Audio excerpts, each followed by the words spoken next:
हरि ओम. अच्युत प्रथित प्राण प्राणत वासवानुज अपानिधिराधिष्ठान अप्रमत्त प्रतिष्ठिता.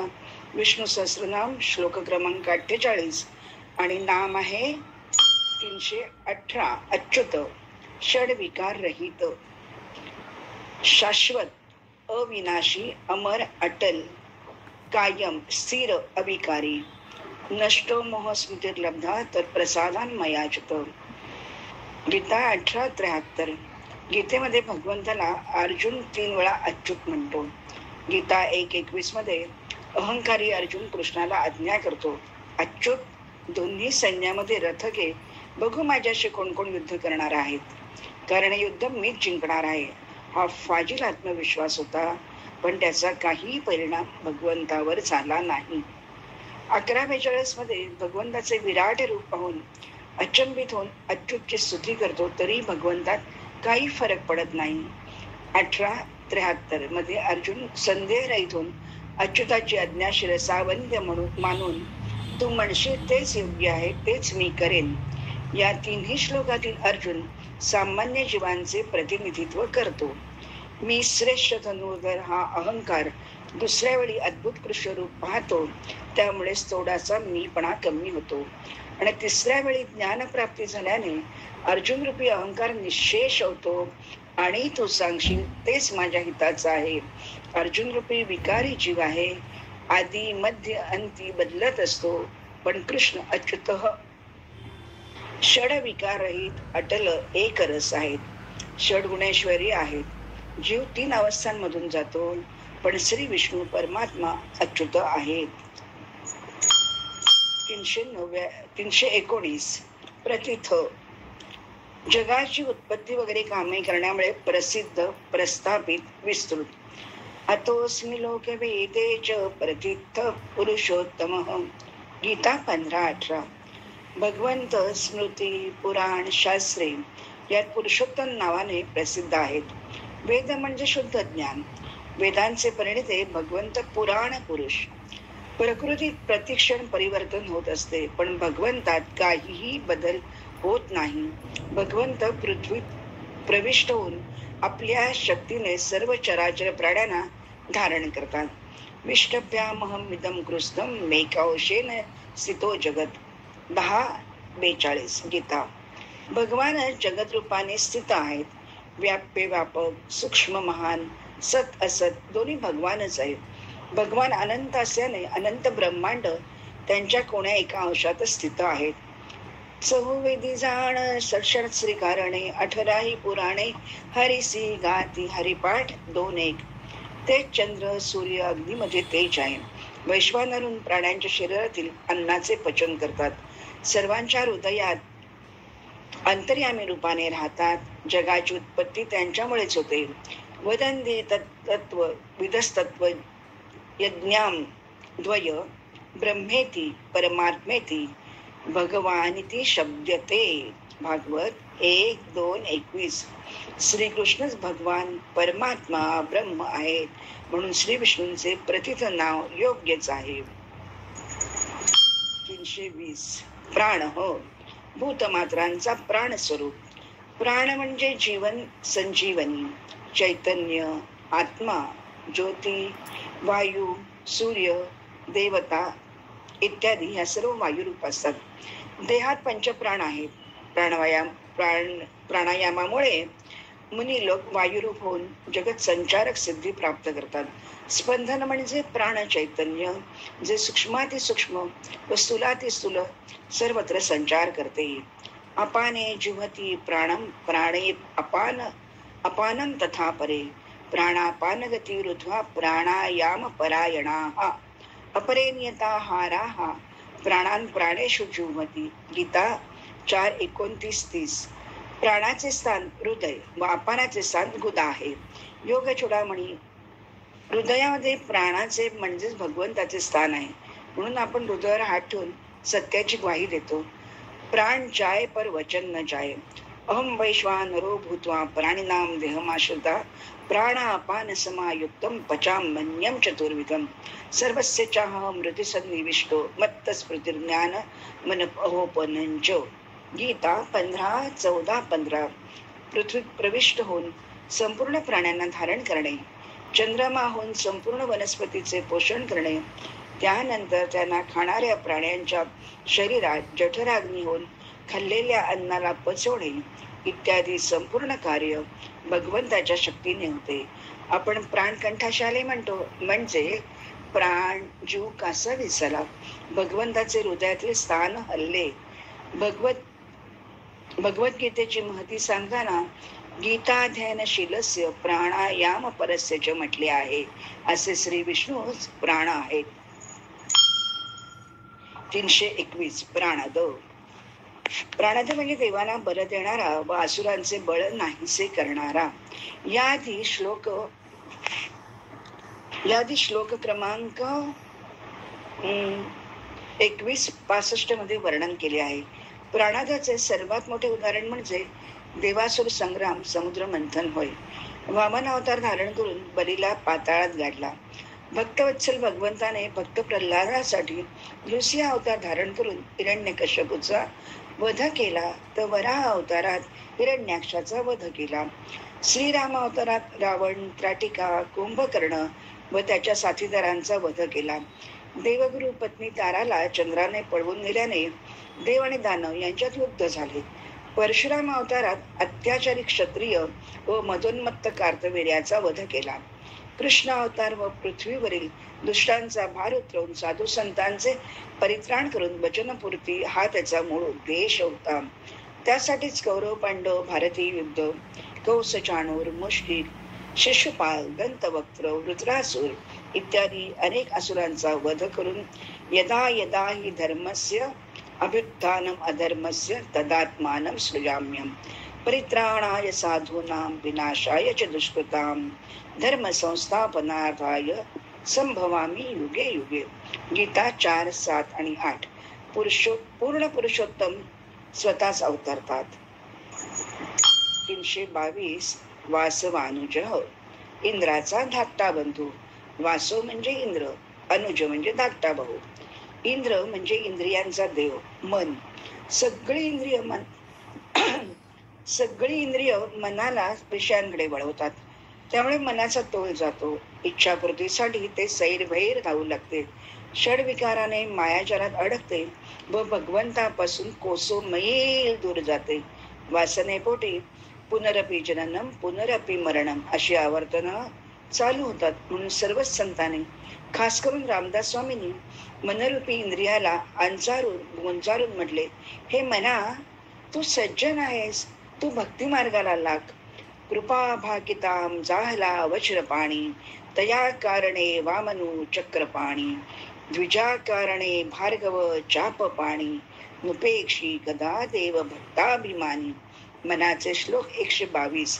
इंद्राने वज्रपाणी, मनाने करुणा भागली तेव्हा देव चक्रपाणी बलीकडून इंद्राचे ऐश्वर इंद्राला देण्यासाठी वामन अनुष्य झाले. ब्राह्मणांसाठी चापपाणी झाले.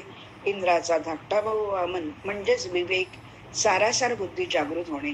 बेधुंद झालेल्या बलीवर वामनाने विजय मिळवून त्याला पाताळात गाडले.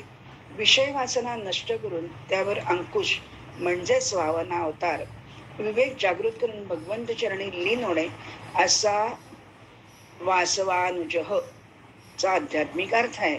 असे श्री विष्णूच आपल्याला सावध होण्याचा उपाय सांगतात. 323. अपाम निधी. अपाम निधी म्हणजे समुद्र रूप. अपाम नपात नावाची देवता आहे, जलदेवता, पर्जन्य देवता. वरुण त्यांचे अधिष्ठान जल आहे, जलाचा पुत्र. निधी म्हणजे साठा, सागर. अपाम निधी जलाशय, जलाचा प्रचंड साठा, स्रोत. या सर्वात आपतत्वाचा आविष्कार दिसतो. पाणी म्हणजे जीवन. समुद्र नदीकाठी अनेक तीर्थक्षेत्र निर्माण झाली. जल हे पवित्र शुद्ध करते. आपतत्वाच्या कुशीत संस्कृतीत विकसित झाल्या. अपाम निधी हा धीर गंभीर आहे. त्याच्या पृष्ठभागावर तरंग लाटा दिसल्या तरी त्याच्यात काहीच फरक पडत नाही. त्याचा तळ गाठणे कठीण, तसेच त्याची उंची, खोली, रुंदी मापणे दुस्तर आहे. लक्ष्मी सागरकन्या तर विष्णू हा समुद्राचा जावई आहे. समुद्र वसने देवी. या समुद्रात अनेक रहस्य रत्ने सामावली आहेत. समुद्र मंथनातून लक्ष्मीसह 14 रत्ने मिळाली. विष्णूचे जलात वास्तव्य असल्याने त्याला नारायण म्हणतात. समुद्र मंथनातून निघालेले हलाल शिवाने प्राशन केल्यामुळे त्याचा दाह शांत करण्यासाठी सर्व देवतांनी त्याच्यावर जलाभिषेक केला. त्याचबरोबर सर्व जलात सागरात राहणारे अवतार हे मत्स्य, कुर्म, वराह आहेत. रामाने समुद्रावर सेतू बांधायचे ठरवले, पण आपाम निधीने नकार दिल्याने रामाने त्याच्यावर धनुष्य रोखले, तेव्हा तो शरण आला. याचा आध्यात्मिक अर्थ पाहू. राम हे अग्नितत्व आहे, हनुमान हे वायुतत्व आहे, सागर जलतत्व, सीता पृथ्वी तत्व, सेतू आकाश तत्व. ही तत्व एकत्र आल्यास दानवी, अहंकारी, लोभी, तामसी रावणाचा नाश होतो.